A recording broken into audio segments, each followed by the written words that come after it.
Good evening. I'm Dan Sheely, and on behalf of the Collegium Institute for Catholic Thought and Culture, as well as the University of Pennsylvania's Program for Research on Religion and Urban Civil Society, it's my pleasure to welcome you to our evening event, Humanities for Humanity, towards an ethic of encounter and civic engagement. If I had any doubt as to whether this was a timely event, I didn't. If I did, you all would have convinced me, showing up here by the hundreds. And for that, we must heartily thank not only our illustrious speakers, who you'll meet in a moment, and my diligent colleagues, but also our very generous co-sponsors, including here at Penn, the departments of English, philosophy, history, comparative literature, as well as the Wolf Humanities Center and Penn's Year of Civic Engagement. We also express our gratitude to our many off-campus sponsors, which you can see recognized in the chat box. We have groups of attendees from various time zones in our country, and I would especially like to welcome our friends from the West Coast, from Pepperdine and the Berkeley Institute, who are here despite the raging wildfires surrounding them. So thank you to them for their endurance, and thank you to all of you for the gift of your presence. I'll now turn things over to my colleague, Terence Sweeney, our new scholar in residence, whose idea blossomed into this event in order to introduce the subject of our conversation tonight, as well as our four distinguished panelists. So, Terence, your turn.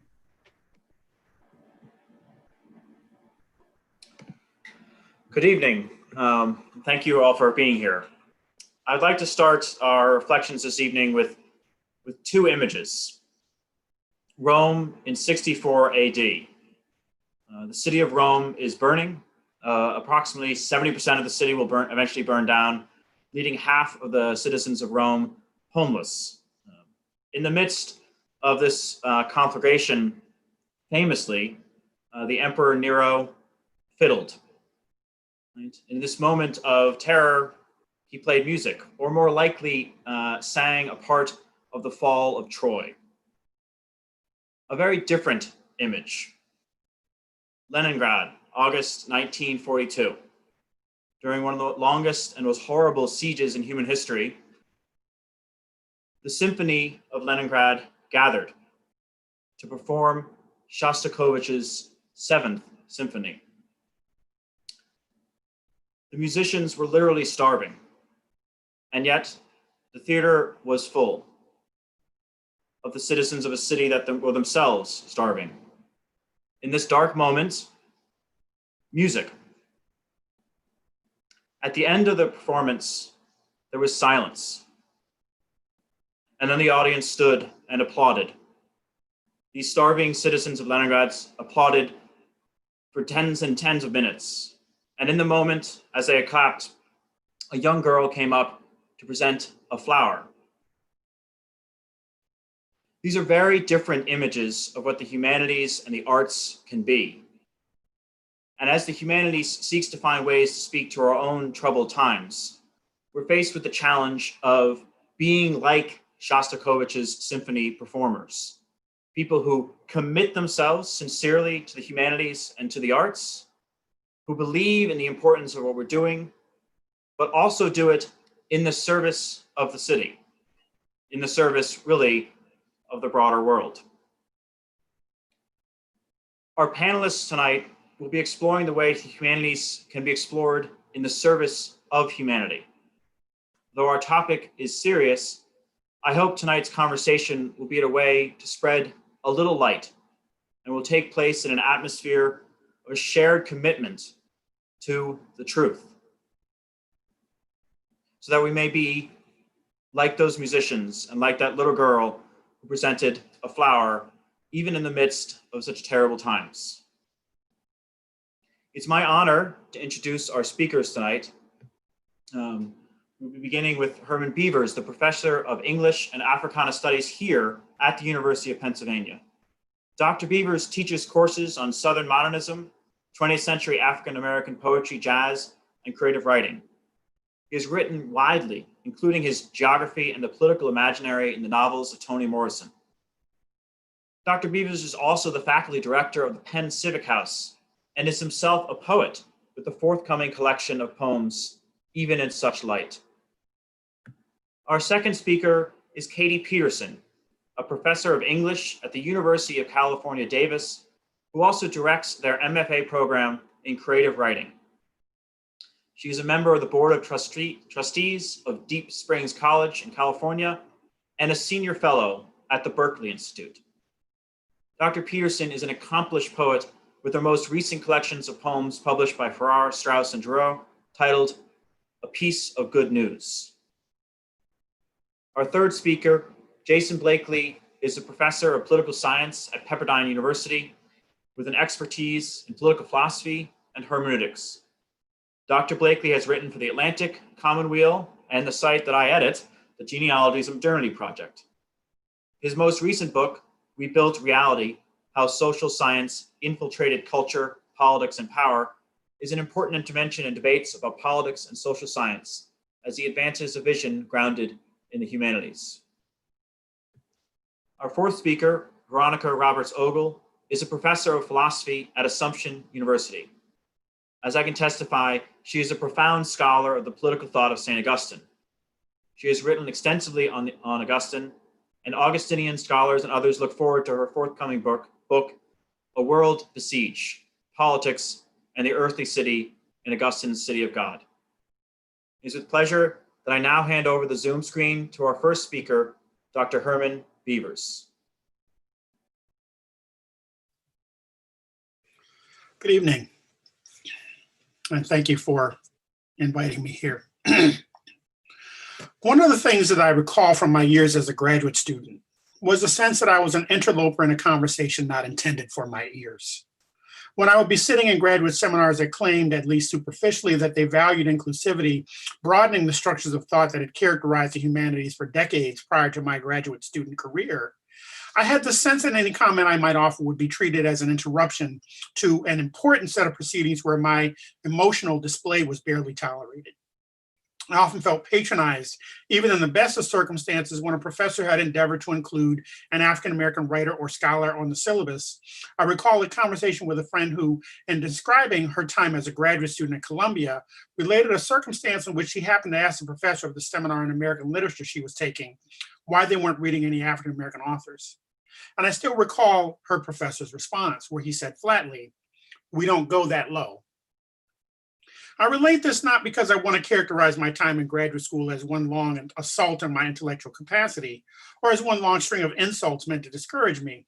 Indeed, my graduate school experience involved learning how to see the library as a toolbox, how to fashion a set of tactics that would make conversations with my professors dialogic and not monologic, and finally, how to see African-American literature in both and terms rather than either or. But I do want to suggest, in ways that might still be the case in the present moment, that I came to understand my graduate school experience as insurrectionary and insurgency even. Hence the fact that we find ourselves in a moment when Black bodies are under a constant threat that is intended to drive home the notion that we are situated in a kind of borderland separating the human and otherness, means that the need for insurgency remains manifest. If you'll permit me the small indulgence of circling back to my initial point of departure, the largest challenge I experienced as someone wanting to study African-American literature was that of convincing my professors and my classmates that I was squarely situated within the humanities, as opposed to being an interloper who'd wandered in aimlessly from the social sciences. Because it was common practice to dismiss the writings by African-American novelists, poets, and playwrights as sociology, whose parochialism disqualified it as universal and therefore worthy of consideration as a rumination on the question of what it means to be human, that feeling of diverting or disrupting the conversation had much to do with resisting with vigor and vigilance the insinuation that African-American writing was somehow beside the point. So one might want to characterize our current state of affairs, where we find white people from various stations of American life participating in protests against racial injustice and systemic racism across the country, as an inflection point. I find myself waiting for the proverbial shoe to drop. When all of the US companies and sports franchises and sports leagues, the declarations from people of influence that Black Lives Matter will grow weary of indulging the Black community and express a desire for us to be happy with the time devoted to our grievances and to settle into the task of getting with the proverbial program. Which is to say that the wokeness that seems to have descended upon white communities all over the country has, in my view, a very short shelf life. I don't mean to be skeptical, nor do I wish to be discouraging or dismissive of what might be genuine and substantive shifts in perspectives. It could well be that I am jaded to the point where I can't imagine a state of affairs where new outcomes are possible. But the challenge for me, and it could be for all of us gathered here this evening, is to find my way back to fundamental questions that I submit we should never grow tired of engaging. Here, I'm reminded of what the feminist philosopher Judith Butler says in her book, Precarious Life, The Powers of Mourning and Violence. Quote, perhaps then it should come as no surprise that I propose to start and to end with the question of the human, as if there were any other way to start or end. We start here not because there is a human condition that is universally shared. This is surely not yet the case. The question that preoccupies me in the light of recent global violence is, who counts as human? Whose lives count as lives? And finally, what makes for a grievable life? I found myself returning to Butler's volume in part because she proceeds to link the notion of precariousness to acts of mourning, insisting that loss is a shareable circumstance since we have, all of us, experienced some kind of loss. That we are having this conversation at a moment when more than 190,000 souls have been lost to the COVID-19 virus should drive this home with absolute clarity. For Butler's question, whose lives count as lives, remains central to any effort to move forward. It should inform our effort to create both a usable past, a manageable present, and an optimistic future. For Butler is correct when she says that loss, quote, has made a tenuous we of us all, end quote. And so we should understand that this is not so much a moment of inflection as it is a moment for recalibration. But acts of calibration where, according to the OED, we attempt to, quote, assess, set, or adjust, end quote, according to a commonly arrived at standard, are notoriously difficult to implement, especially if we are trying to gain a foothold on notions as tenuous and, one hopes, discredited as concepts of the universal. As Achille Mbembe argue in his book, Critique of Black Reason, quote, as objects of discourse and objects of knowledge, Africa and Blackness have, since the beginning of the modern age, plunged the theory of the name as well as the status and function of the sign and of representation into deep crisis. He goes on to state, quote, the expansion of the European spatial horizon then went hand in hand with the division and shrinking of the historical and cultural imagination, and in certain cases, a relative closing of the mind. In some, once genders, species, and races were identified and classified, nothing remained but to enumerate the differences between them, end quote. Taken together, I see Butler and Mbembe as inviting us, each in their respective fashion, as to coin an old phrase, to think globally and act locally. The only way for the effort to argue that Black lives should count as much as white lives to become a true point of inflection is for the humanities, which brings us all together this evening, to eschew the project of finding our common humanity with a capital H in favor of parsing the many varieties of lived experience in order to find those moments when empathy becomes, to paraphrase the poet Robert Hayden, diastole, systole, reflex action. Once again, turning to Judith Butler. When we lose some of those ties by which we are constituted, we do not know who we are or what to do. On one level, I think I have lost you only to discover that I have gone missing as well. At another level, perhaps what I have lost in you, that for which I have no vocabulary, is a relationality that is composed neither exclusively of myself nor you, but is to be conceived as the tie by which those terms are differentiated and related. Perhaps in trying to think about the humanities for humanity, We need to linger in that space where no vocabulary exists, where we cease to see ourselves in those moments when the ties that bind us are broken. It could be in that moment when pen hovers above the page or finger wavers above the keyboard, that we find our way through grief to the thrall in which our relations with others holds us. Thank you.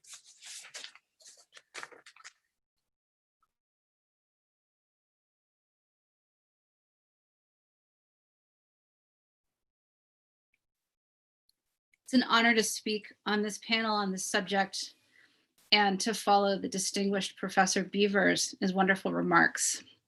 I'm a poet, and I think poetry can help us think about how to live with each other, which is one version of the problem of political life. I want to start with a quote by the poet Ariana Reigns. Her latest collection, A Sand Book, which was published last year, comes out of a decade of writing and living on the part of the poet. It's long and strange and intense and loving and tremendous, and it was nominated for a bunch of awards, and I recommend it unreservedly. I think of the book as one with a religious worldview for a few reasons, not just because it's set in the apocalyptic deserts of the West, though that kind of helps. Here are the reasons. Number one, it doesn't think suffering is unnatural, and though it asks whether suffering is necessary, doesn't assume it's meaningless and needs to be escaped from. Number two, the book asks about the place of the human in relation to all of creation, not simply human civilization, with specific attention to climate and weather. And in asking that question, number three, it centers seemingly negative and fragile intellectual abilities like mistake, doing the wrong thing again and again, confusion, irrational decision-making, self-deception, self-pity, and even losing, loss, the destruction of knowledge, even as it keeps trying to engage in the general task of trying to love all of creation many poets care for. So here's the quote I wanted to read you from the book. Rafaela said, "I think to be a poet is a very beautiful thing because a poet wants to be right, but does not want to win. And that is a very strange thing. That is a strange and beautiful thing." I just say in summary that poetry teaches a relationship with the truth by another means than victory, and has the advantage of valuing the response of confusion, not just as a stage in the process of understanding, but as part of understanding itself. Poetry teaches us that knowing things isn't about being a winner.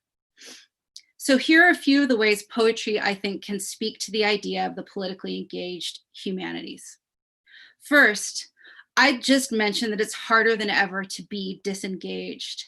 Have you all seen pictures of California? I almost just want to point you out my window, but the glare is keeping it from its dramatic effect. Yesterday, when I looked out the window, the sky was a fearsome orange, and it is still dangerous to breathe. I am in the midst of immediate catastrophe, hundreds of thousands of acres of forests burning here. Poetry, what W.H. Auden called memorable speech, fixes the present moment of aesthetic time as a place of possible engagement, but only because that moment has been and can be repeated in sound and remembered by the listener. In its aesthetics, poetry reminds us that we're not the first and won't be the last to be in our predicaments, in our troubles, giving us a space apart, but not in fantasy like TV, but instead in art, which among other things tests the limits of our consolations and tests the veracity of our language for them. Likewise, the academic humanities gives us a place to think about community that allows us to see outside our moment. Do not study the old masters, seek what they sought, 17th century haiku master Basho said. The thinkers of the past aid in that endeavor, not by giving us old answers, but by pointing out the consistency of our problems. Poetry has helpfully shown me that we can see the shape of these predicaments by celebrating the many forms of cultural transmission outside institutional wisdom and accepted data, including songs, the oral tradition, storytelling, gossip, dreams, visions, the secret life of feeling and the senses, sexuality, and mourning. And so poetry reminds us that our laws and customs take place not simply in a history of existing civil agreements, but in a history of actual human behaviors. Our disobediences, as well as our followings, matter. Our limitations, as well as our utopias, matter. Our customs, as well as our empathies, matter. Our secrets, as well as our stated truths, matter. The academic humanities can be part of a solution to a more humane politics by giving us a place in which these kinds of questions can continue to be asked, legitimated, and affirmed, especially in a fast-moving capitalist consumer culture that values answers over questions. I think when you're teaching a class well, sometimes you just feel like you're listening to people disagree, but this civil throat clearing is essential. Poets are sometimes thought of as creatures who celebrate the passions, who are educated primarily by feeling. But what if what poetry offers isn't that exactly, but an appetite for, a getting interested in, experiences in which the intensity of feeling makes it hard to make an account of how things are? Poetry shows us where language stops being easy, and therefore where politics stops being easy, the places where we actually don't know what we're talking about anymore, where we've lost the thread, the limits of our understanding, the places where language threatens to give out, or the places in which our language hasn't been courageous enough to hold the truth. For example, the work of mourning in public life, and the way in which that work argues for and against our attachment to others, or the manner in which we so often deny the presence of violence in our communities, our churches, our schools, and our own imaginations. I believe that what we don't know, can't know, and may never know matters. Conceiving the humanities as primarily a political exercise can advance its mission by framing ideas in familiar terms, by capitalizing on the intense engagement the present pushes upon us, forces upon us these days. But it can frustrate the mission by acting as if those terms were ones on which we could be victorious, terms that confirm how our judgments, our understanding were complete, and also give us the impression that by thinking something, we're doing something. So I would return to the poem I quoted first, which points out that a poet is a creature who wants to be right but does not want to win. A poet, according to Ariana Reigns, can be in the right without possessing victory. As a thinker, I want to draw closer to the truth without caring so much if I win the argument. How I wear the truth matters. Often in the humanities, we study the cultural constructions of things, and our arguments center on the validity of those constructions and then on advocating for better constructions. We are not skilled enough at admitting the limits of our present tense knowledge, and that because of this, we miss the mysterious and hard to truly comprehend fact of our interdependence with others, something we are always in the midst of, not just what we share, but what we are constantly reimagining that we share. A real imagination of interdependence with other people perceives the dignity of others without saying through any cultural construction that we are the ones who confer it, either by study or by politics. It assumes our limitation in understanding other lives. It directs itself towards our own failures and reminds us that the work we can do in our imaginations doesn't excuse us from trying to do the work we may actually not know how to do in the world yet. I guess if you think political encounter is only about immediate transformation and change, this all might be a little disappointing. But if you could imagine the political encounter begins with a shared access to truths that matter, that such an access is part of what creates the conditions for material change, and the fulfillment of our ethical potential has something to do not just with immediate action, but with the active ending of our denial and our ignorance, I think this could be potentially mind-blowingly optimistic. I'd like to turn the Zoom over to Jason Blakely. Thanks so much, Katie. And thank you so much to my distinguished panelists and to the Collegium Institute for this invitation. Dan, Terence, Jess, Emmy, everyone organized. This is a subject very close to my heart, the humanities, and also a big hello to everyone who's out there virtually. I think Zoom has taught me and taught us to value and to miss the flesh. And I'm sorry we can't see everyone, though there is something beautiful in being gathered from so many places. I'm sorry I can't see your faces. So since I don't have very much time, and since I'm a political theorist by training, I want to center my remarks around basically three different suggestions that should be arguments, but I don't have time to make them arguments, about the humanities and their relationship to the political world. So the first suggestion I want to make is that the humanities ought to be philosophically defined as an art of interpreting meanings. This comes out of the hermeneutic tradition. This is the idea that human beings, anthropologically, biologically, if you like, as beings, embody stories. It's not just that we add on stories later, we live stories. Our practices, our institutions, the artifacts of our lives are only decipherable, graspable, explainable through stories. And the humanities, I think, should be defined as hermeneutic, as those forms of study that grapple with storytelling and meanings, in contradistinction to something like the natural sciences, which are concerned with maybe law-like, formal, mechanistic explanations. So the humanities, I think, have a special kind of knowledge that is central to human beings. Last little writer on my first suggestion, this is more tendentious. I tend to think, and I've argued elsewhere, that this has an ethical corollary. So the argument I just made is just that the humanities ought to be in their methods and their approach, their concepts, etc., attuned to, centrally focused on the stories and meaning-making capacities of humans. The tendentious corollary is the humanism, is an ethical political component, that the fact that we're like this has an ethical dimension to it, which is that human beings are unique in the order of things and cannot be manipulated and ought not to be manipulated.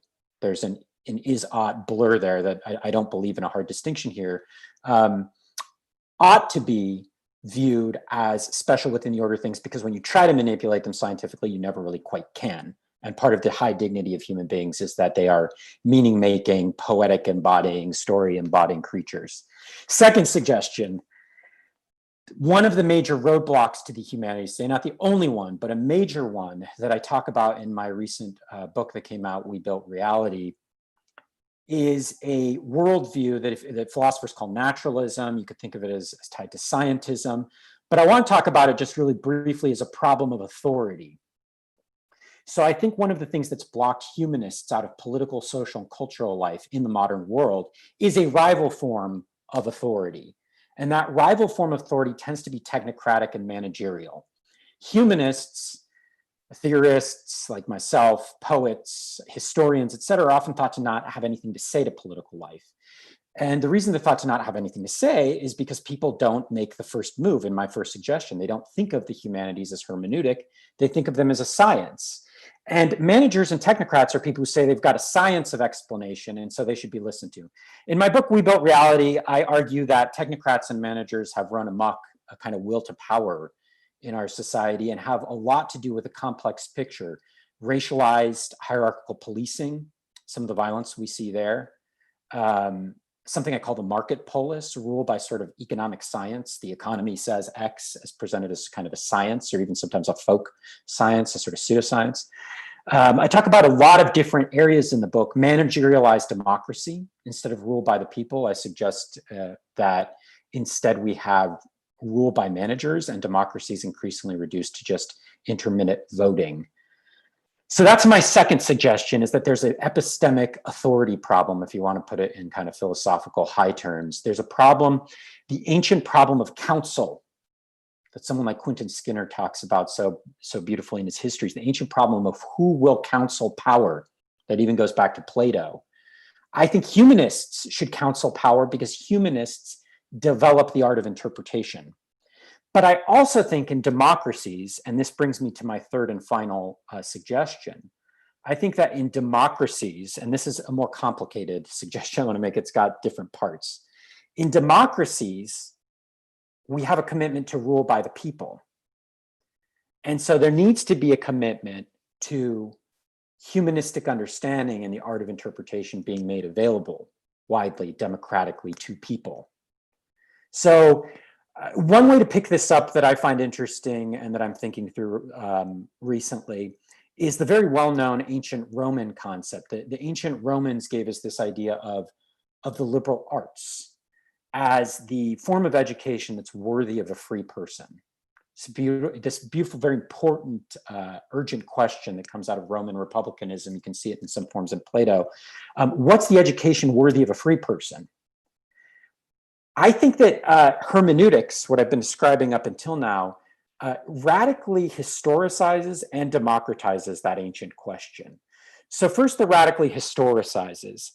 I guess what I'm suggesting is that if we're going to have successful democracy, and this event was built in partly, what do the humanities have to do with our crisis?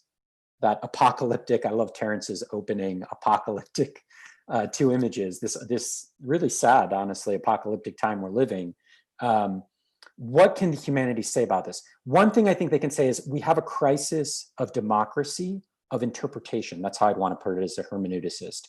We have a problem of interpretation. Just throw out some really quick examples. Fake news, not being able to read the news, citizens not being able to read the news.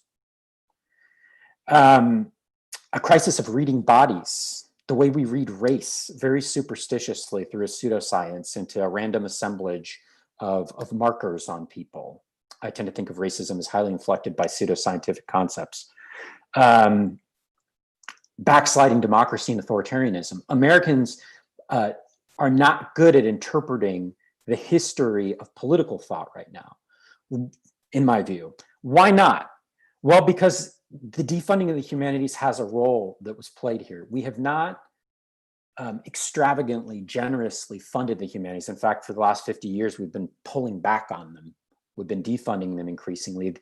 I don't think the humanities should be a luxury item, like a luxury car or, you know, a watch or something that's outdated, like a smartphone. And so I think what the humanities are fundamental, they're a necessary condition to that ancient question of a free person. A free person is a person who can exercise the art of interpretation. Just got a minute left here, so I want to leave you guys with this other idea. So the democratizing dimension is that the art of the humanities needs to be generously furnished to all citizens. That's the suggestion I want to make. And how different would our society look if every citizen were given a lavishly generous humanistic education? How much more democratic, small d, would we be here? I want to leave you guys with this idea of hermeneutic literacy. I want to develop this concept of hermeneutic literacy. There is a crisis of just bare literacy. That's very important, just being able to decode an alphabet. But there's a deeper kind of a literacy that I think we're missing. Hermeneutics has this notion of a hermeneutic circle that I tie to the idea of hermeneutic literacy. The hermeneutic circle, very well-known philosophical concept, is the notion that you, hopefully through a virtuous process, you illuminate a part of a field of meaning, like a text or a society or a practice or an identity, by relating it to the whole, and you tack back and forth between the part and the whole, hopefully shedding light on the part and the whole. That kind of literacy, I think, we're missing. The biggest horizon for that sort of literacy is historical, right? And I think one of the reasons the crisis of the humanities has affected us as a democracy is we're historically illiterate. We can't tack back and forth between what's happening now and some wider horizon of meaning. And so we fall victim to things like fake news, pseudoscientific readings on race, backsliding democracy. Okay, that was way too fast, but three sort of controversial statements that I have there. I'm very happy now to pass over the platform to my colleague here, Veronica Ogle. Hello, everybody. Thank you so much for allowing me to be part of this conversation. I've really enjoyed hearing what everyone's had to say so far. Let me just pull up what I have been thinking about. So, how can the study of the humanities be both timeless and timely? Is the way they're being practiced in our fraught political age allowing them to rise to this challenge? It's clear that the study of the humanities today is not monolithic. Take my own discipline of philosophy. On one end of the spectrum, there are those who see academia as activism, inspired as they are by Marx's contention that while philosophy had hitherto only sought to understand the world, its real point was to change the world, they seek to dismantle unjust power structures and to encourage others to do the same. On the other end of the spectrum, there are those inspired by Plato, who believe that there is a study by which the eyes of the soul are purified and re-illumined, and that introducing students to this study offers them a most precious gift, an initiation into the lifelong pursuit of the true, the good, and the beautiful. I think it's important to point out that the best members of both groups seek to do good and are roused by a sense of mission. Nevertheless, the question at hand is whether the way the humanities, as they are being practiced today, allow them to be both timeless and timely, and what is more, whether it is possible for them to be timely without becoming partisan.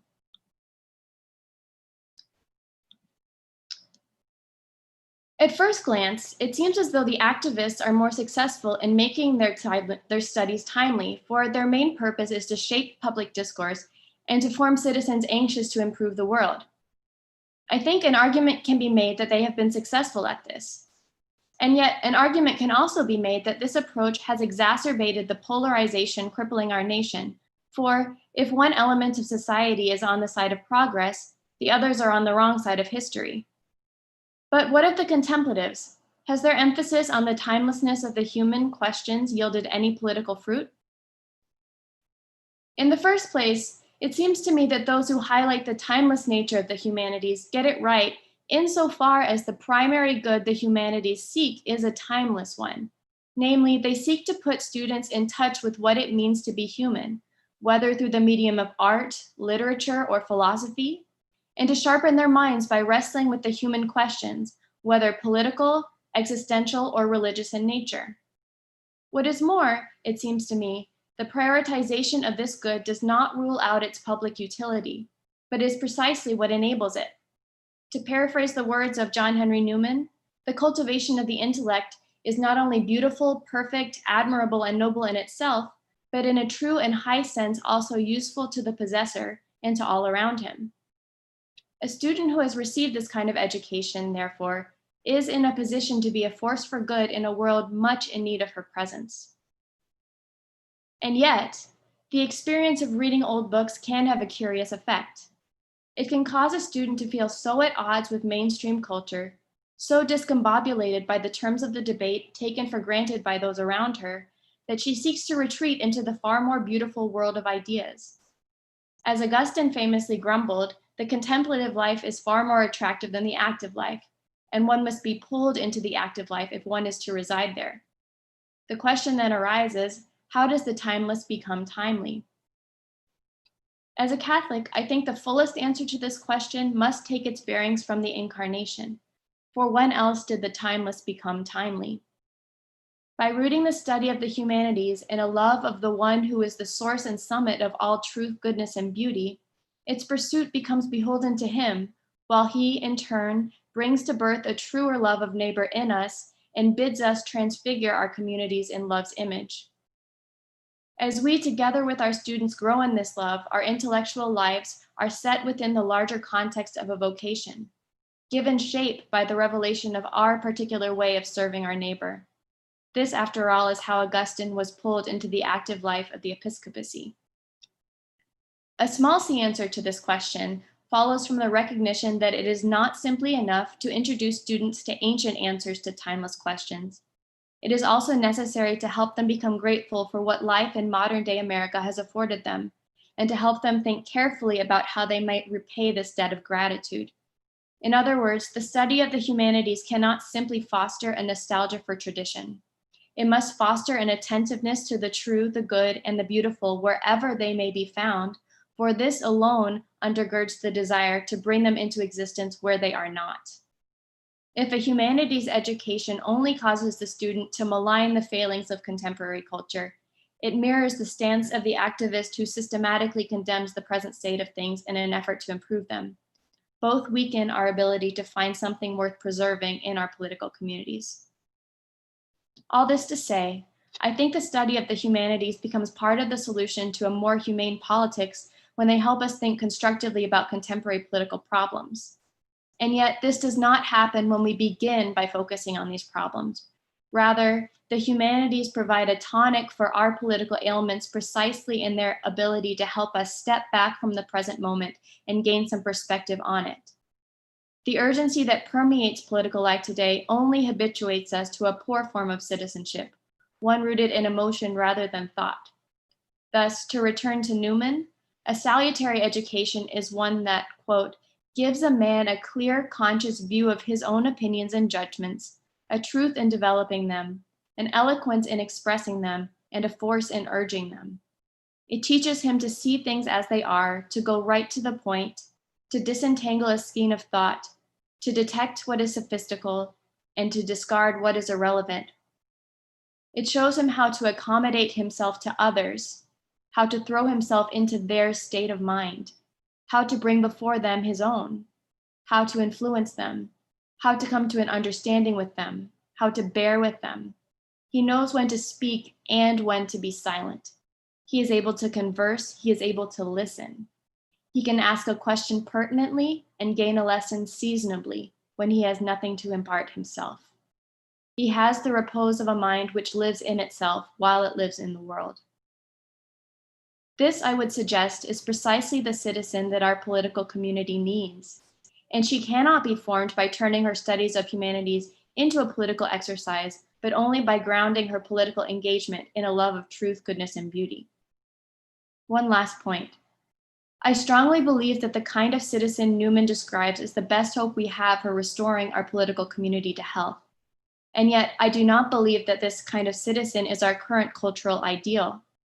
This is because our political culture has become addicted to the sense of urgency I mentioned above, and actually uses it as a litmus test to measure a citizen's level of investment in political life. Thus, there is a growing chasm between the kind of citizenship that our culture considers to be salutary and the kind of citizenship that is actually salutary. In the end, then, one of the main reasons why students should not be steered back to contemporary debates too soon is that they need to cultivate an ability to resist meeting this sense of urgency on its own terms, an ability to resist succumbing to the demand that if you really cared, you would do X, whatever X might be. This is something very difficult to do, and it requires a strength of character and a clarity of thought. Yet, perhaps it also requires a relationship with the person at the heart of that fuller answer I mentioned above, for it ultimately rests on a willingness on the part of the student to ask what God is asking of me, and a trust on the part of the teacher that God has provided that student with a particular mission.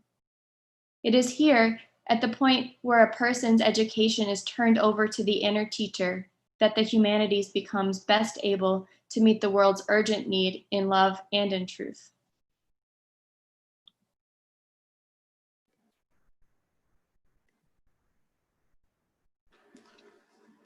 I'm going to ask our panelists to all return to their Zoom screen so we can have some time for some questions. We're going to open the honor of being the organizer of something like this is I get to ask some questions first, and then we'll be transitioning to questions from the audience. So for all of those in attendance, please know that you should have a Q&A little chat, a Q&A thing on the bottom of your screen on Zoom. So feel free to start entering questions into that Q&A, and we'll be using those shortly for our closing questions.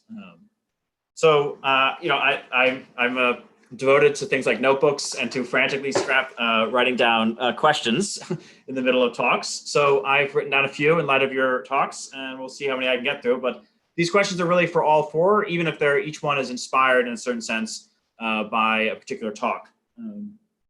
I was struck during Dr. Beavers' talk, of course, by this key word of our times, this word being woke, which is in many ways a very deep word in the history of the humanities. Plato in many ways saw himself as a figure of awakening, partially because he was awakened by Socrates himself.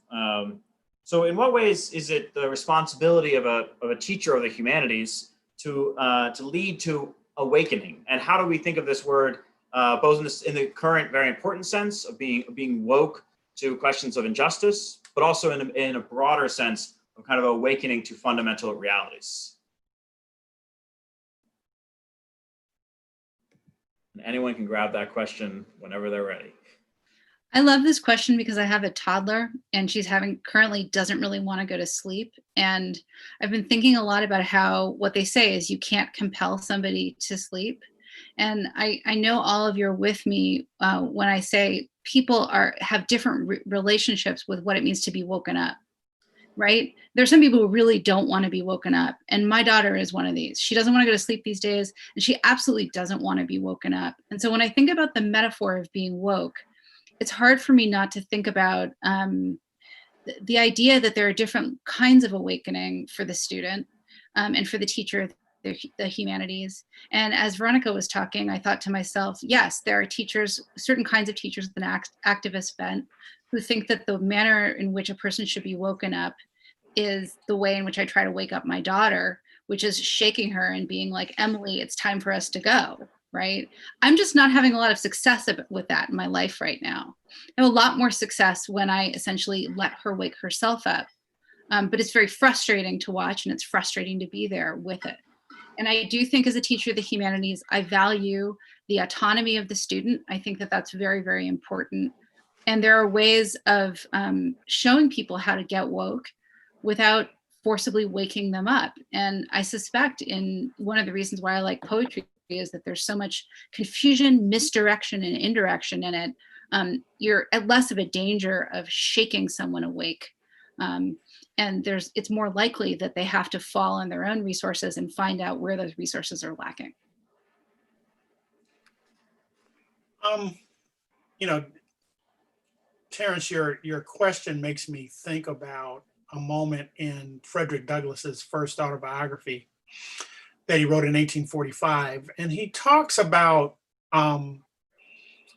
the burden of coming to the realization that A, no one should be a slave, and B, the burden that's foisted upon him as he looks at his fellow slaves who do not realize that no one should be a slave. And so he sort of talks about how lonely it is to be woke, as it were, that we often construct this idea of being woke as entering into beloved community. And in fact, and I particularly think this is the case when one considers white people who decide to stand up against systemic racism, when you consider that there are neo-Nazis and hardcore right-wing white supremacist folks that see it as the worst kind of indignity that you would turn against your race. That's a very lonely place for someone to be. And I can't really, even if that person is my friend, I can't really help them in that situation because I've never been part of the majority. So I don't know what it means to turn my back on the majority. And I certainly, if you think in terms of gender, I'm a man, and so I can grapple with it from that standpoint. But African American literature is actually quite skeptical of the idea of waking people up too quickly. I sort of take Katie's example to heart because I once woke up my niece, and her first move was to try and smack me in the face. So African American literature is quite skeptical of this idea of waking someone up too quickly, and part of what I mean, even if you think about someone like Martin Luther King is often derided by more radical Black people because he's talking about a more measured movement into political consciousness. He's not driven by passion. Even so, I mean, reading his letter from Birmingham jail, it becomes really clear that King does not want to be viewed as somebody that is flying off the handle, as it were. He wants to use that moment where he's incarcerated to really think about that incarcerated space as a space of reflection and a space out of which he can challenge his fellow clergymen to step into the light, as it were. But it's a difficult proposition. And back to that Douglass example, we really let ourselves in for something when we decide that we want to be woke. And I think we need to be mindful of that.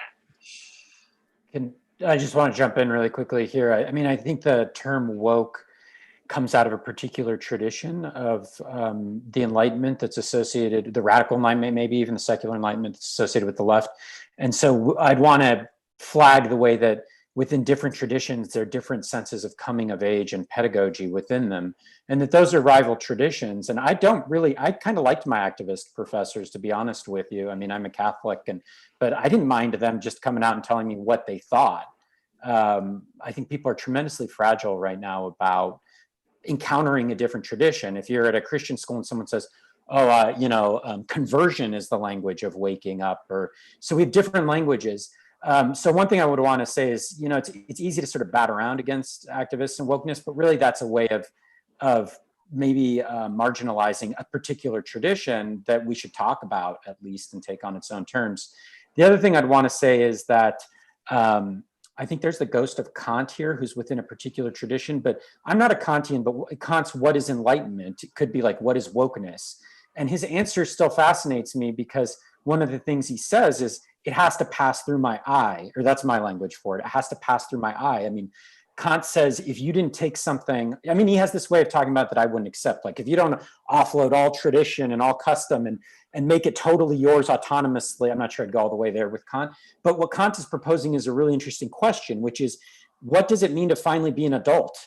And is becoming an adult a political problem? And maybe did we not have adults for most of human history? And what I take there that's still alive in Kant's question for me, even though I'm not a Kantian, is what does it mean for my students? I mean, just listening to what Katie and Veronica were saying, I agree. Like, I don't want to manipulate people. I don't want to indoctrinate them. I want to use some language of like, it has to pass through their eye. I want to cooperate with their freedom. And we'd have to talk about what their freedom is. I want them to be adults.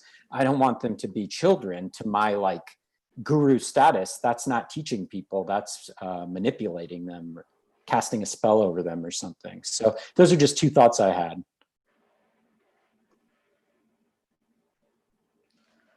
Just to quickly jump off of what Jason was saying, this idea of being adult, and it seems to me that truly to be an adult is to grow in something that when you're not an adult, you think it would be. So what I mean is to say, humility, right? When you look up to an adult, you think to be an adult is to act as if I know everything and I see things clearly. Whereas in fact, I think actually to become an adult is to learn how to be humble and to realize, kind of as Katie was saying, that there's so many things that remain questions to us and for us.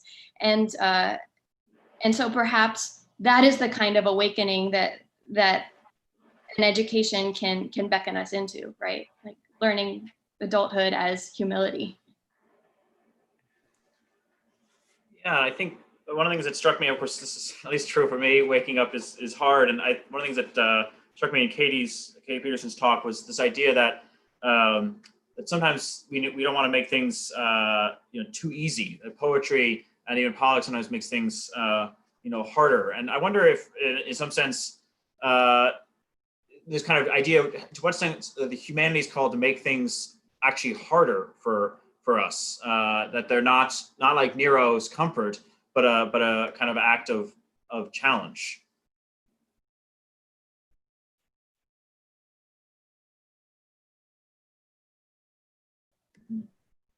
And anyone can grab it, or I can easily move on to my next question. Everyone's being Zoom polite, Katie should answer because it's directed at what she said, maybe. Yeah, and I guess my answer is, well, yeah, it makes things harder because, and I think one of the ways in which it makes things, I love this train of thought we're on about what it means to be an adult, because I think that a good version of what it means to be an adult is pretty scarce out there these days. And if you're a young person listening to this and you're a little bit skeptical of the idea of whether or not you want to be an adult, I just want to say, I don't blame you. It's hard to point to a bunch of them that we want to be like. And I was thinking, okay, well, what does it mean to be an adult? It means not only to live with the questions, to me, as Veronica said, it also means the ability to take responsibility for others meaningfully, which I think is a difficult thing to do. And in some sense, I've grown to feel is countercultural, actually. Like, there aren't that many structures in our civic life that encourage us to take responsibility for others. Think about the way we talk about our voting patterns. Our main access to thinking about that is thinking about our self-interest. We've all decided in the political that we're simply these politicized creatures. And so one thing I think that the humanities can do is give a student a beautiful and serviceable portrait of what it means to take responsibility for other people. And poetry does that, of course, in a very kind of, the word that's coming to my mind is artsy, but it does it in a, poets take on activities on behalf of other people. So the ethical in poetry is very buried in it, and it's in some sense very immediate and not as accessible as, say, in something like political or ethical philosophy. It's there. I think there are better ways to get at it in the humanities, but I definitely think that's something the humanities can offer as a conversation. Part of what I was trying to say about hermeneutic literacy is that there are rival concepts of what it means to be an adult. An adult is not just a brute biological fact in a way that's interesting to the humanities. I mean, yeah, you can be brutally biologically an adult, but that doesn't say much about you yet. And personally, I would want to say part of being an adult is coming to terms with the fact that there are rival conceptions of adulthood. So I quite agree with what Veronica was saying about humility as a major virtue, but I'm Catholic, so surprise, surprise. But, you know, I don't know that I mean, there is a kind of humility there, but like someone like Nietzsche, you know, it's a different kind of adulthood. It's a kind of like, you know, ability to self-affirm and be prideful. And I do think that part of the humanities is seeing that the rival significations or meanings of coming of age are part of what we are there to learn and to see that are part of our society, that we don't have a single agreed upon conception. You know, I was thinking as Katie and Jason were talking about the idea that, I mean, I love the quote that Katie offered, you know, poet is someone who wants to be right. You know, back to this notion of wokeness for a second, I think my problem with it is that it offers people the illusion that there's a destination that they're trying to get to. And for me, the best of the humanities has always been situated in the realm of the question and the incomplete. And I feel like, I mean, talking about adulthood, I feel like I entered a state of adulthood when I no longer felt as a Black man that I needed always to speak for myself because historically I had been denied voice. And you know, in the African American community, you know, Black women have been silenced because they were held hostage to the idea of Black men's, you know, the indignities that Black men were forced to suffer and sort of the loss of their manhood. And it was a real turning point for me when I realized that in a room full of folks, I did not have to speak. There were those moments when I felt myself to be at a loss for words, and felt compelled maybe to raise my hand anyway. And then somebody said something that actually filled that space. I think what I really like about what Judith Butler is saying about this sort of loss of ourselves as we also lose someone dear to us is that part of what the humanities gives us is space to really continue to feel human in those moments when we are at a loss for words. I mean, if you think about it, what I have loved about poetry since I first started writing it is that it has the power to put words and ideas in my brain and in my mouth that I could not myself put there. And if you think about it, you know, part of what we're grappling with in this moment where people are trying to achieve this state of acceptance around progressive racial views, there is no there. I think that what one hopes is that you keep plugging away at it and you keep plugging away at it and you not give in to the sense of disillusionment that comes because somebody has not co-signed what you've said. sometimes what we say, we speak into the darkness, and it may not come back to us for a very long time in the form of an echo. But at a moment when so many people live in echo chambers, it could be that our greatest challenge is to step out of that space and actually deal with the silence.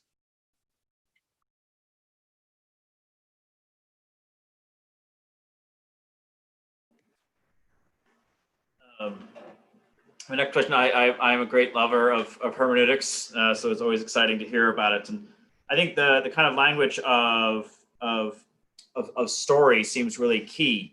And I wonder, in what ways do we need to start developing a better sense of being able to hear and interpret each other's stories, to have something like a fusion of horizons, while also balancing a sense of listening to other people's stories without pretending that we can kind of inhabit them and then make them ours, as though I can suddenly understand what the experience of the other is like. How can we, inhabit stories, hear them, but not pretend that they suddenly become my stories? Since you said the word hermeneutics, I'll start. Yeah, so that's a great question. I think that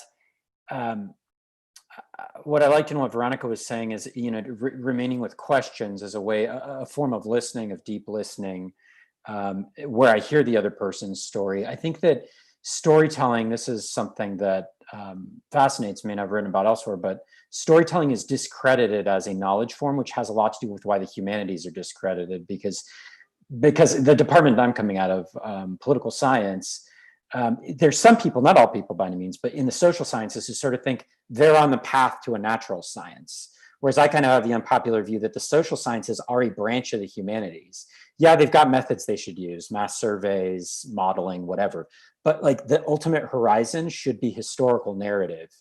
And I think that a lot of what we're missing, we don't hear each other's stories. We kind of put people on mute, either technocratically or through managerialism, or through just not getting out of our tradition and being inside inhabiting someone's tradition. And that's a great privilege to learn to do that, to have that kind of liberal arts education. I mean, one place where I'd push back is just on the contemplative approach. I'm really intrigued by Veronica's two polls, because to me, the contemplative approach, the question I want to ask is who gets to contemplate? I mean, I'm already there. So if I'm just contemplating, there's still the question of like, who gets the leisure to exit the urgency of the now? And I think that in some senses, the liberal arts are political, whether we like it or not. And if we think we're just contemplating and stepping back, what we're actually doing is sort of inaugurating the status quo. And maybe that's fine, but there is no exit really in that sense. I'm kind of Aristotelian, we're political animals. There's no way to have intellectual activity within the polis that is not part of political life. Don't know, it's just a thought I have there. Sorry, that sort of spun off.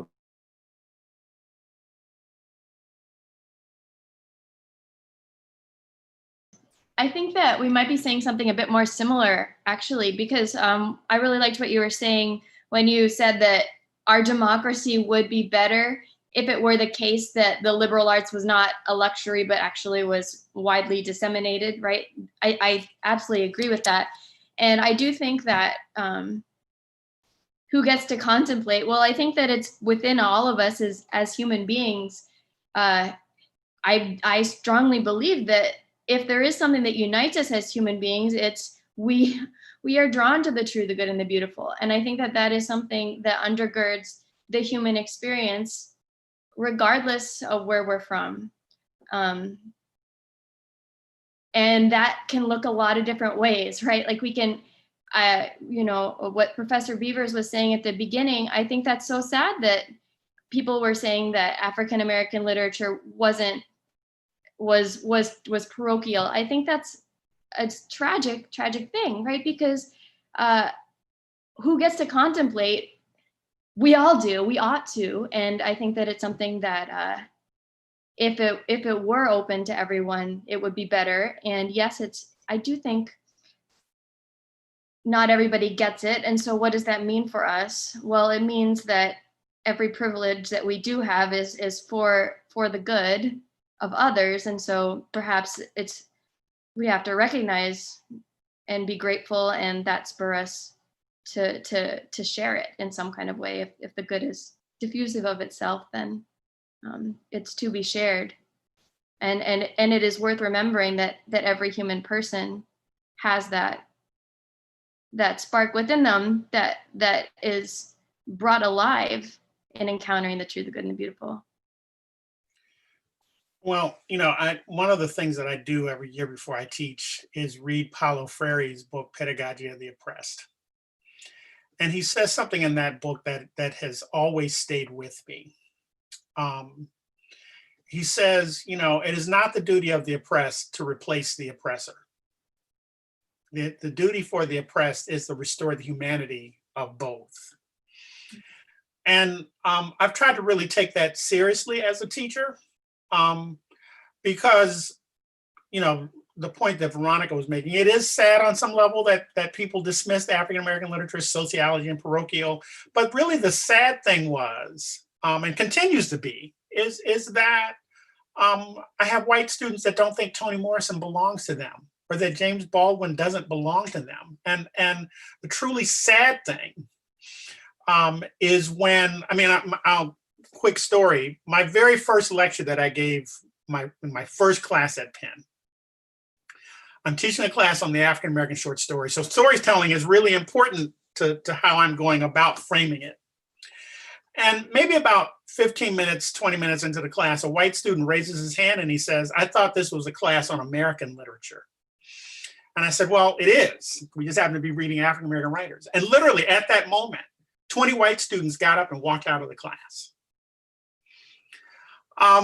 Now, I could spend time ruminating on whether or not they're racist. What I actually think is more problematic and more sad is that they didn't think there was anything for them in that class.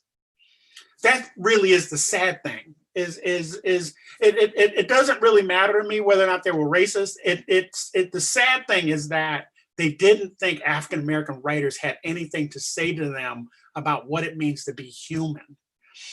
And if we're still in that place, if we're still sort of battling over whether or not an Asian American writer or an indigenous writer or a female writer or has anything to say to us about what it means to be human, if we have so siloed knowledge that we can't set aside those things and really think about the idea that there are people who are radically different from me who speak for me,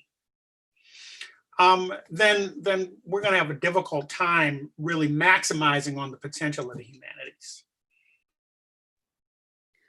I kind of wonder whether one of the reasons why there are lots of reasons why there are lots of reasons why people are still in that bad position that you're talking about.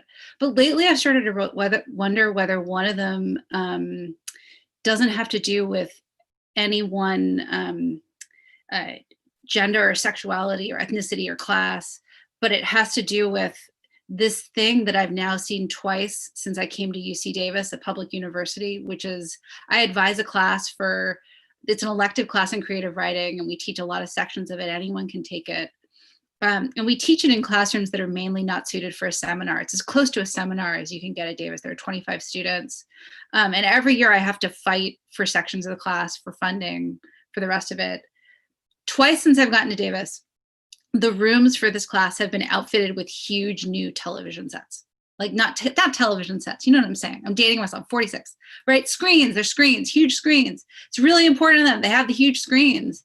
And something I learned at Deep Springs College, which is a school that runs on a shoestring in the middle of nowhere in the desert for 26 students for free, where the only thing they buy is books and barely anyone uses screens consistently, is what matters is what happens between the instructor and the people in the room. That's the most important thing. And I have to say, I continue to feel betrayed even by those institutions of higher learning that I value, that they keep not thinking that, weirdly, right? So the UC Davis is great at serving first generation students, the whole state of California. They make it incredibly accessible. And yet in the last 5 years, they've filled these rooms, these huge screens, and I can't get enough teachers to teach these classes. And I just don't understand why this has to be the case. And I think there are a lot of reasons behind that. But I was thinking about storytelling as an ability. It's an ability that's centered in the human. And often it appears in institutions to the side of the institution, in the middle of the institution, and it's the smoking porch of the institution, right? As much as it's the center of the institution itself. And I keep looking for ways in my professional life to keep preserving that, and people who do that by looking at the people and supporting the people, not just continuing to kind of prop up these institutions that don't always seem to be working towards that purpose.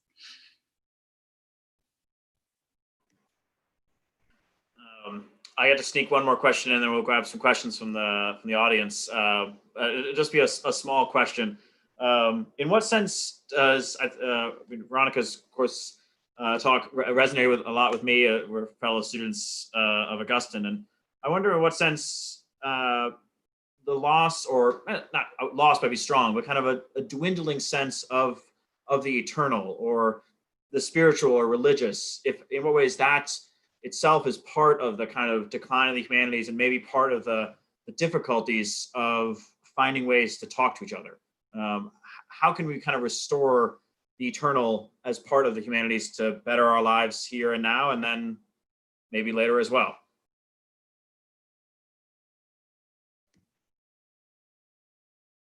How to restore it? Well, that is a difficult question. It seems to me that, well, if we're going to be followers of Plato, then perhaps we have an intrinsic desire for it. And so in that way, it's not too hard to point out that, I mean, think about, I don't know, think of the end of The Good Place and what heaven looked like there, and how, sorry, this is a spoiler. Close your ears if you are in the middle of this show and have not gotten to the end. Just this idea that everything limited becomes boring, for eternity. So reconstruing our understanding of eternity, not simply as a long period of time, which is a problem, and thinking about it instead as absolute being, that which we are drawn up into, that which time points to in the nature of the present, the eternal present moment. I mean, I think these are beautiful ideas that are worth exploring. But as long as we're thinking about the eternal as some really long period of time where, cherubim are playing some kind of floofy music, then no one's gonna want to think about it at all. So I think it's maybe starting with reconstruing what we're even talking about.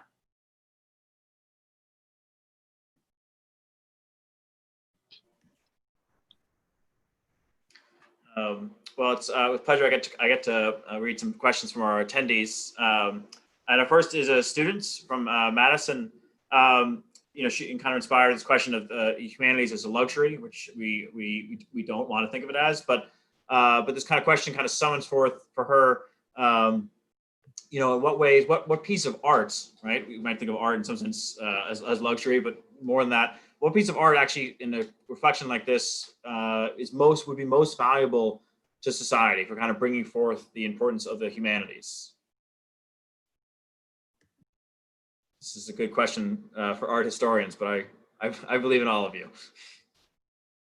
Well, a piece of art is a tough one. Multiple ways of interpreting that. I'd almost like to ask her a follow-up question. I mean, one thing that springs to mind is Thomas More's Utopia, which is a really hard genre to place. I mean, it's kind of an image of a beautiful city. It's sort of poetic. It's kind of a lark. It's sort of a Platonic dialogue. I think of it as somewhere between philosophical treatise and artistic sort of poesis or something like that.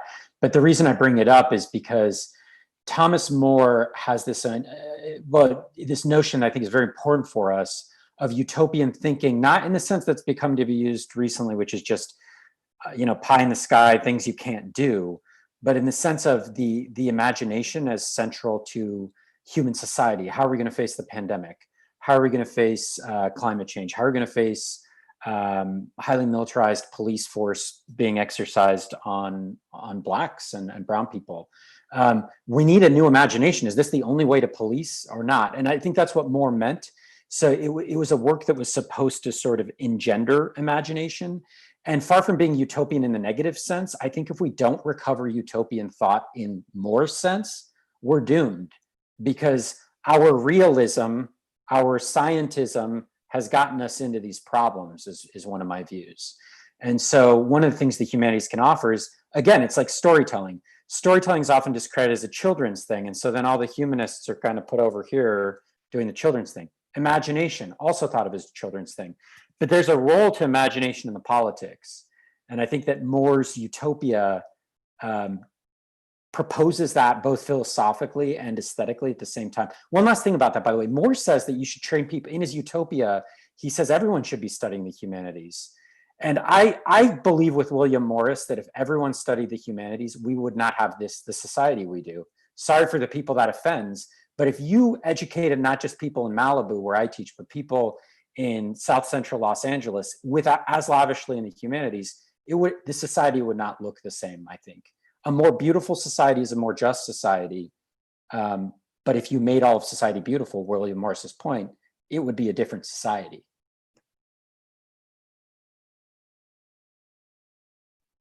I'm going to talk about two pieces of art. I'm going to talk about the art of an artist that I discovered probably while I was in graduate school, an indigenous artist named R.C. Gorman. And R.C. Gorman, if you look over my shoulder, actually, there's an R.C. Gorman hanging on my wall. He paints these wonderful images of indigenous women. And in each of those portraits, the woman is always looking away from the frame. She's never looking at us. She's always looking away. And the reason for that, someone explained to me, was that indigenous people believe that photography and looking into the face of the camera robbed them of their souls. And Gorman incorporated that into his aesthetic. The other piece of art that I mentioned, if you look over my other shoulder, there's a Romare Bearden painting. One of my first encounters with Romare Bearden was an African-American artist who died in the early 2000s, late 90s, early 2000s. He was a collagist, and he created what were called the Odysseus collages. This was kind of my first encounter with him, which basically tell the story of the Iliad and the Odyssey through these wonderfully colorful collages. From there, I connect to someone like W.B. Yeats, who's talking about Helen, and who says she was the greatness of the world in tears. And from there, I connect to my mentor and teacher, Michael S. Harper, pulling Yeats off the shelf and reading him aloud to me, because he didn't trust me as a 22-year-old to go to the library to read him for myself. He read Yeats to me, and then he said, because we were talking about something deeply personal to me about my romantic life, and he said, in his way of saying it, Youngblood, you don't understand anything about love. All you think of love as pronouncements, and in fact, love is the not knowing. And at 22, I had no idea what he was talking about, but I connect all of those things, not necessarily to connect the dots, but to suggest that the best art is incomplete. And I think we have a hard time grasping that, because we think that artists, their task is to sort of complete their artistic mission. And I was just telling somebody, I'm 60 years old and I still have no idea what it means to be a poet. I'm still trying to figure out what that means. And I'm sometimes embarrassed at that, but it's true.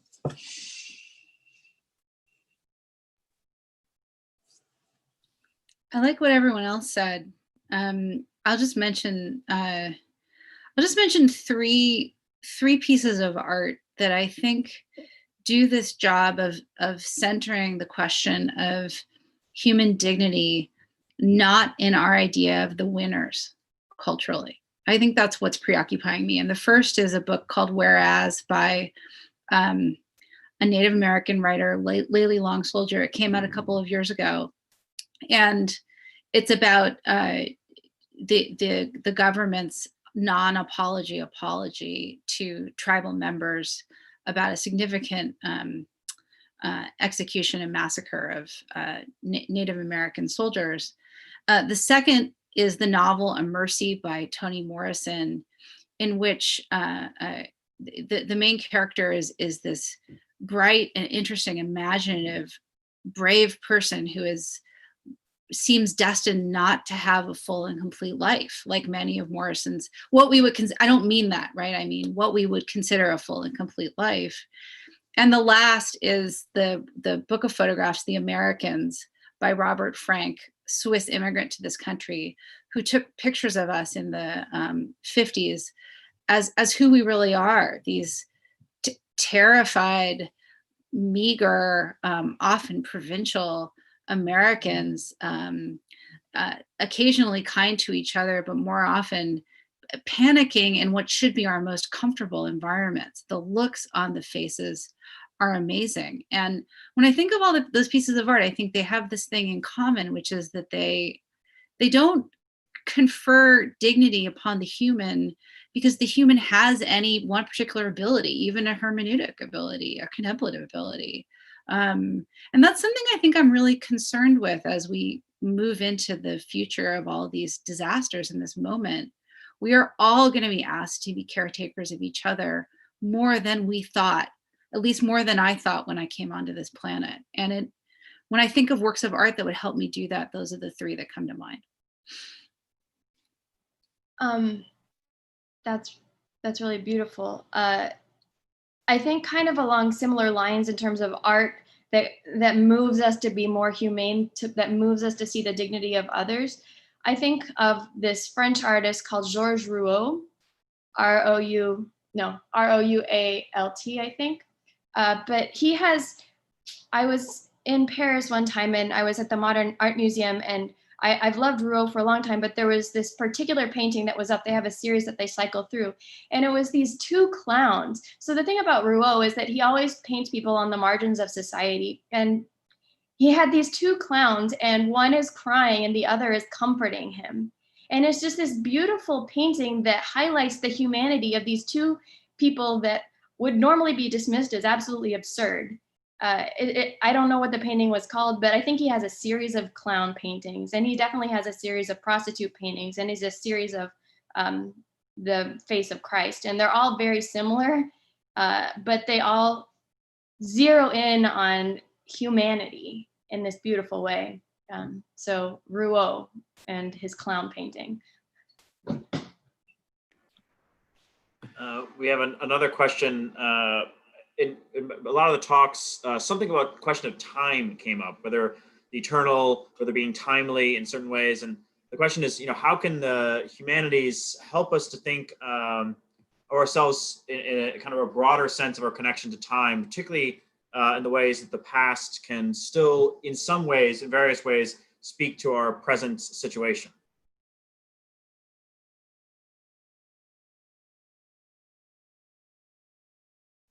One of the things I found, shocking about the pandemic was how immediately it reminded me that I cared about my own past, because it sort of pushed us all so quickly and intensely into the present.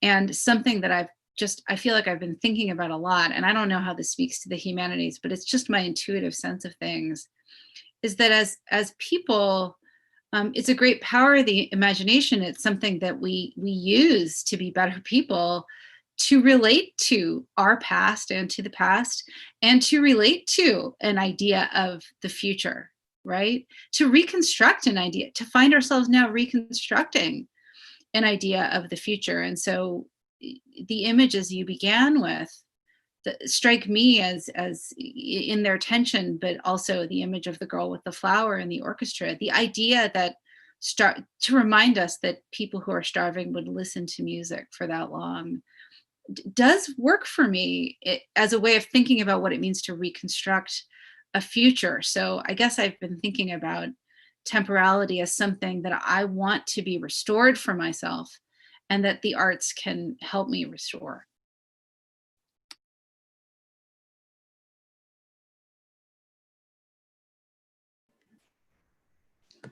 And we'll sneak in a last question.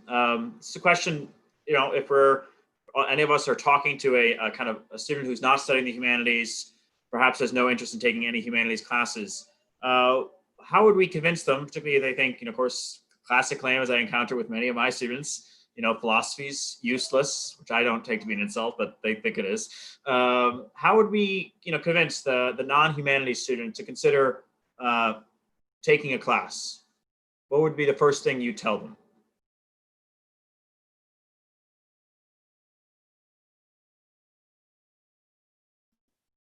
That the humanistic disciplines are in part geared at making them more themselves, an opportunity to become more yourself.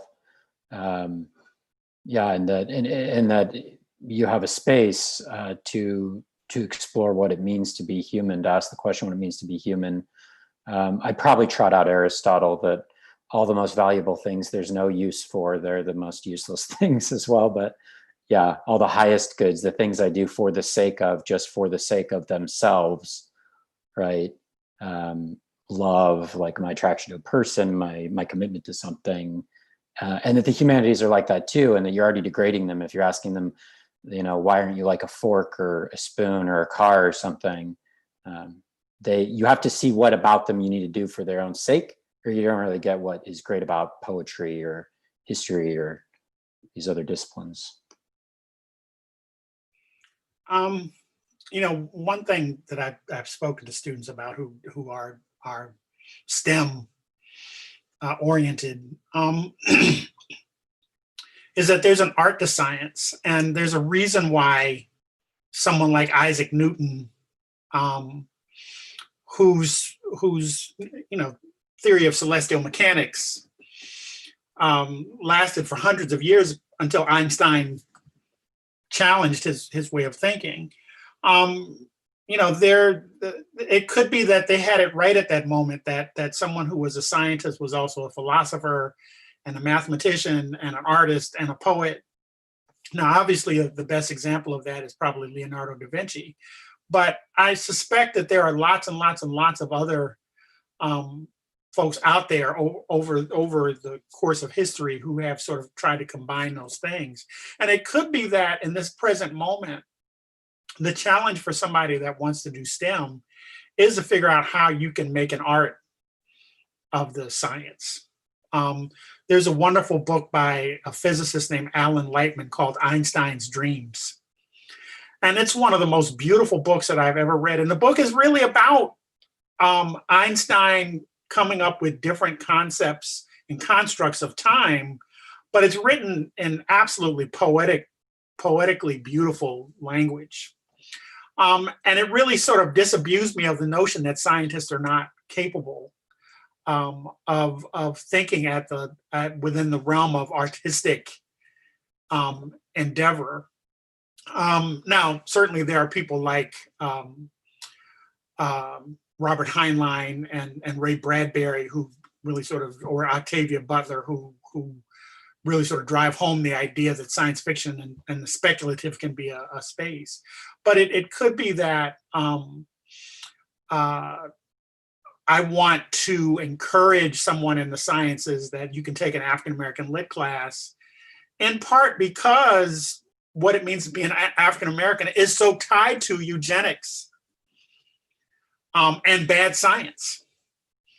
And it could be that involving themselves in that discussion might actually sort of move us to a different space.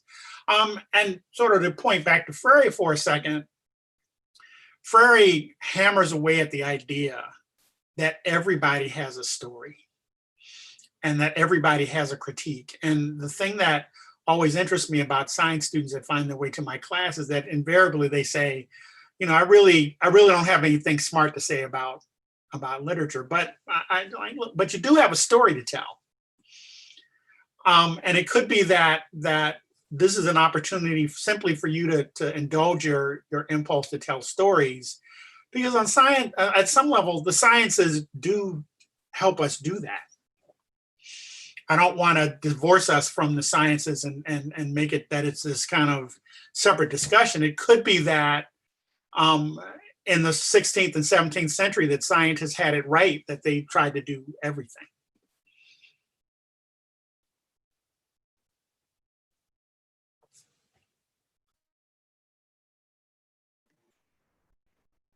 Last chance here, Veronica or Katie. Convince me to be a humanist.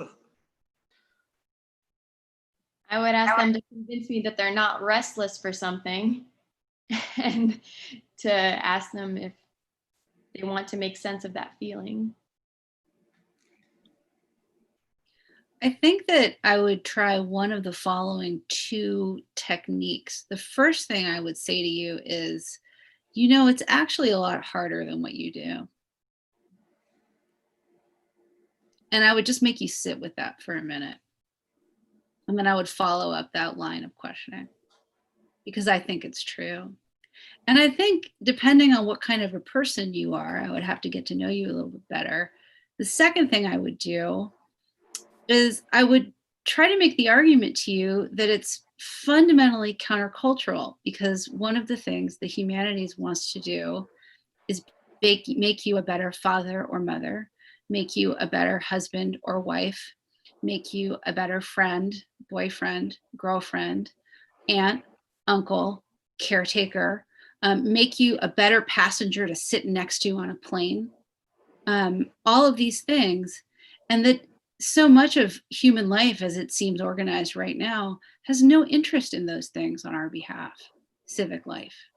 But I would have to figure out what kind of a person you are. You might be a number one, Terence. Well, with that, it's my honor also to close the night. I want to thank all of our panelists for being here. I want to thank our co-sponsors. There's so many, America Magazine, Villanova's Humanity Department. Really so honored to have the support of these various institutions. I would note Collegium Institute we're here all year round with events for UPenn students, such as our Food for Thought series on friendship and the polis. So very connected to this event. Next Thursday at 7 p.m., we have our Writers Between Cultures event, exploring the experience of the activity of writing fiction or poetry in a situation between different cultural situations. And so there's a lot coming on. And I think I want to close with one last image of music. Augustine has a beautiful homily where he talks about how our task in life is to sing but keep going, sing Alleluia and keep going. And he says this task of keeping going is to become better in our communities and in ourselves, but to keep singing. So thank you for these words tonight and for the opportunity to think of a better life and how humanities can help us sing and keep going. Good night.